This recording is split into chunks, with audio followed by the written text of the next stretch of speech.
there's more input, there's more information available to us, there's change happens faster, people respond to things happening all over the world, so the world is sort of a smaller place. And basically, you're talking about a system that can help you deal with that. I mean, the whole channel system has different ways that it helps self-preservation. You know, your Wei Qi system, your sinew channels defend you by creating armoring and postural and structural changes. And they work with your autonomic nervous system to help you respond to stress from the input coming out there. The 8 extras defend your body in a different way. The divergent meridians defend your body in a different way. So you have all these ways of creating self-preservation. And the way that the Luo-Collaterals do that is through blood circulation. And so this is something you'll want to note, that of all of the systems, this system uses Ying Qi, which is the Qi aspect of blood, to create superficial blood vessels that actually will hold what can't be processed. But really, in order to understand the Luo-Collateral system, you have to understand it from its place in the whole. So you need context, right? So here's the important context. First of all, these vessels are Ying Qi vessels. Ying Qi vessels are vessels that circulate Ying Qi, which is the Qi aspect of blood, and they use blood as a mediumship for creating latency. It's also important to think of these vessels as self-preservation vessels because they are not active until you need help. So they are the vessels that are working to help you through challenges, through struggles, through transitions, through change. These vessels, especially the longitudinal aspect of them, act as intermediaries between Ying and Wei, and then the transverse aspect, which we'll talk more about in a few minutes, moderate the relationship between Ying and Yuan Qi. So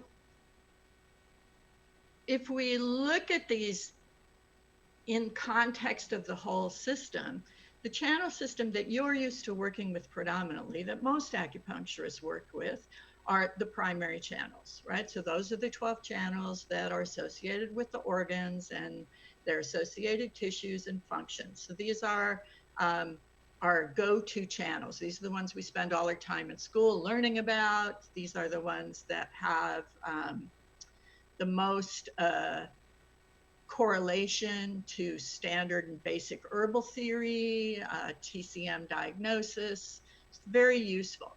Then we have the secondary vessels. The secondary vessels are often said to be extensions of the primary channels. And so these are dealing with additional aspects that aren't directly covered by what the primary channels do. So those work at different levels of Qi. So the sinew channels are on the surface, the low connecting channels are in between the sinew channels and the primary channels. The divergents are a deeper expression of the primary channels. So those secondary vessels enhance the capacity of the primary channel system and deal with very specific issues related to the primary channels. The 8 extraordinary vessels are said to be precursors of this whole system. So the primary channels and the secondary vessels are supported by precursors that are active in utero, and those are the 8 extraordinary vessels. So these deal with prenatal issues, issues around Jing, issues around Yuan Qi, issues around curriculum. Why are you here? What's your purpose? How do you find meaning in life? What's your curriculum? And so if we look at this channel system as a whole, we can see where the low connecting vessels are sort of placed. They're sort of in the middle of everything, which is significant in terms of their function. So here's the levels of qi we're dealing with, right? Sinew channels, wei qi, low-collaterals, yin qi, primary channels, ying qi. The divergent meridians mediate the relationship between Yuan and Wei Qi, and the extraordinary vessels are Yuan and Jing. So we're looking at all the different ways that the body can circulate qi throughout the body, and that it can manage life, if you will, that it can support survival, if you will. And so when we're looking at the low-collaterals, because they're yin qi vessels, we're going to be dealing with blood. You are using blood as the method for creating the latency for self-preservation. So your primary channels circulate yin qi. They have a direct connection to zong fu. They're amenable to acupuncture treatment combined with herbal theory. This is the basic theory that you learn in TCM schools, right? In acupuncture schools. The function of acupuncture itself is to influence qi in order to restore the balance of yin and yang, to regulate and harmonize qi and blood circulation, or to get rid of pathogenic factors. That's the sort of core approach to using acupuncture to support the patients in whatever illness they're experiencing. That means that you can do just about everything through the primary channels.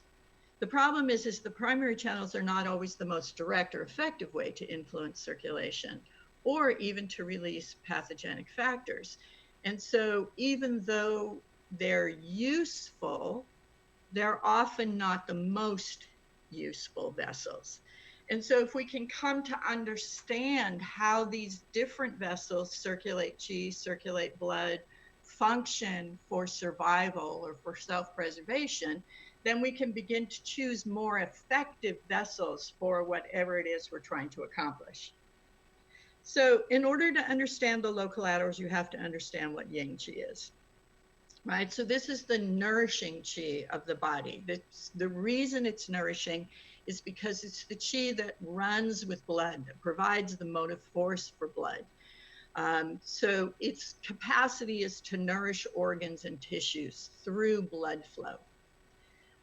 This is the qi that's activated when you put a needle in and you get that da qi sensation on the needle, and the patient says, oh, yeah, that's it. That's what you're activating. You're activating Ying Qi.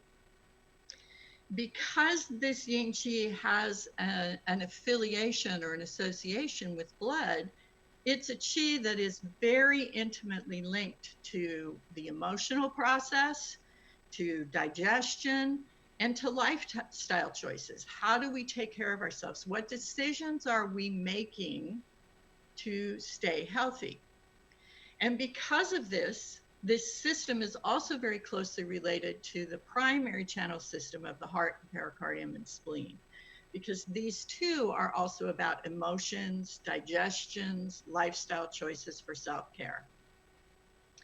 So when we understand what Ying Qi is, and we know the relationship that it has to blood, now what you're looking at is this is the qi that also circulates in the low-collateral system. And so we cannot think about this system without thinking about blood. So as it said in the introduction to this class, you need to process everything that happens to you in life. And I don't mean just the big things. I mean everything that you experience, everything from the outside that is trying to make its way in has to be either rejected or processed in some way, shape, or form.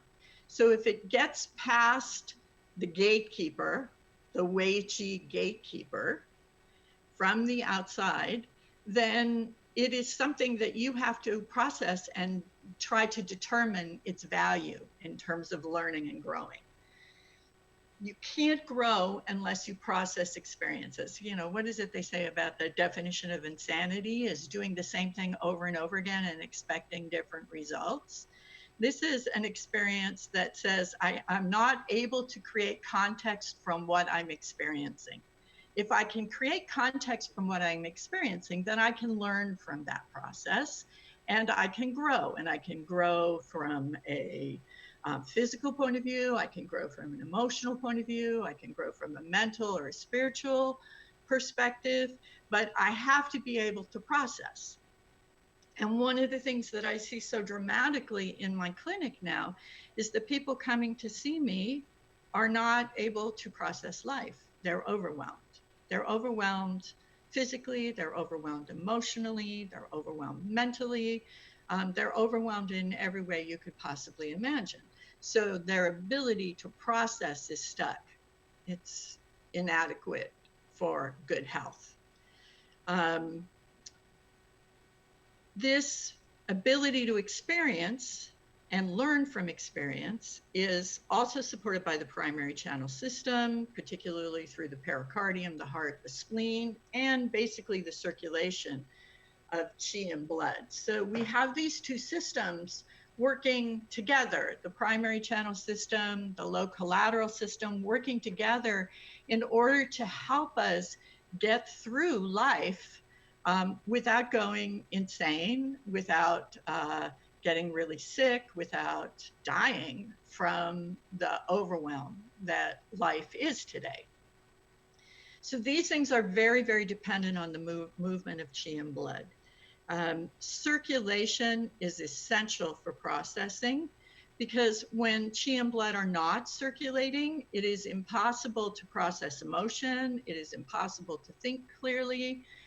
It is very challenging to come to good decisions, to good conclusions, to make a plan, to initiate change. These things need circulation in order to happen. And because these vessels, like the primary channels, circulate Ying Qi, they're going to use blood in order to help you do that. So this is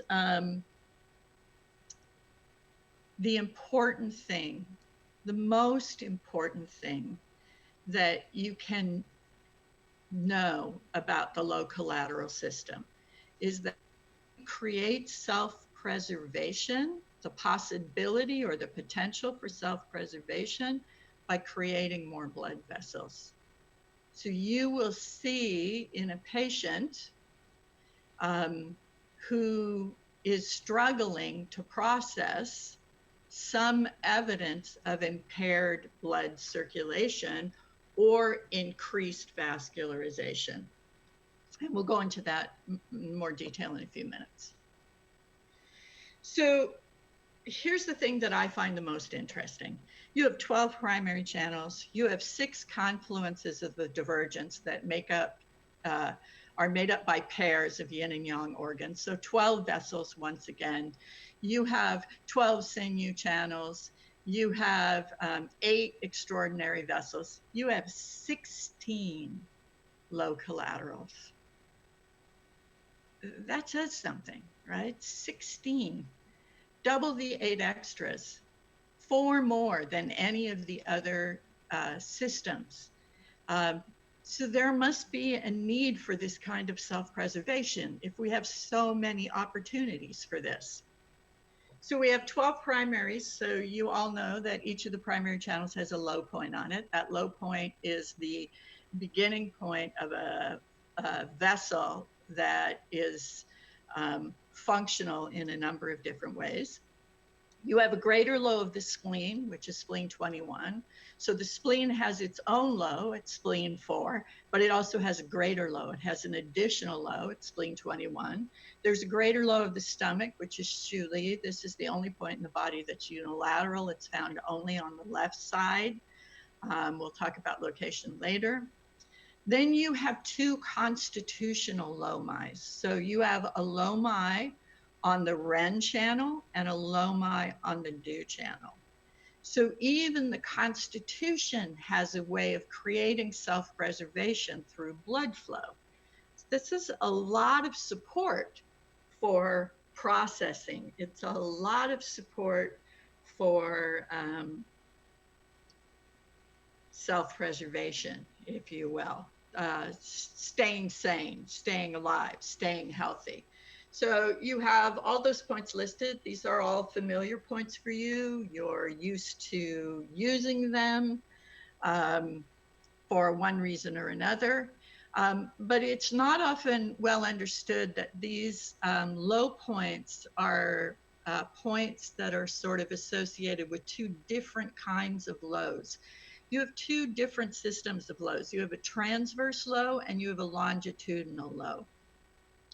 The transverse low in the 12 primary channels connects yin and yang paired organs. So these are the low systems that we're typically introduced to when we're training in school. So these connect the low point of one channel to the source point of its paired channel. For instance, lung 7, which is the low point of the lung channel, connects to the source point, Li4, of the large intestine channel. So this is a way of shunting qi or energy or pathogens from one channel to another, from interior to exterior, from exterior to interior, from yin to yang, from yang to yin. And therefore, these vessels mediate the relationship between Ying Qi and Yuan Qi.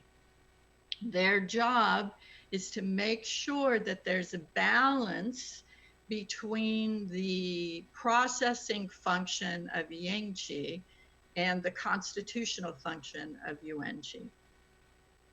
The ones that we're actually more interested in for this process, or this conversation, if you will, are the longitudinal lows.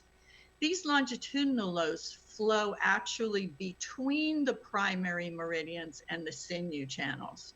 So you can think of them as a go-between between Wei Qi and Ying Qi. So these function as vents, not shunts. Their job isn't to move things from one channel to the other. It's to move things from the inside to the outside, to vent things, to release qi or pathogens to the surface of the body. And therefore, we can say these longitudinal lows have the capacity to mediate the relationship between Ying Qi and Yuan Qi, between the inside and the outside. So why would you need that? Well, if you're trying to process experience and you've got a lot of information coming in, at some point you have to determine how much of that information is actually useful to you, how much of it is informative, how much of it is helpful, or how much of it is toxic in some ways. And so we need this ability to mediate inside and outside in order to be sure that if something gets past the guard at the gate, the Wei Qi, that we can still determine if something needs to be rejected. Or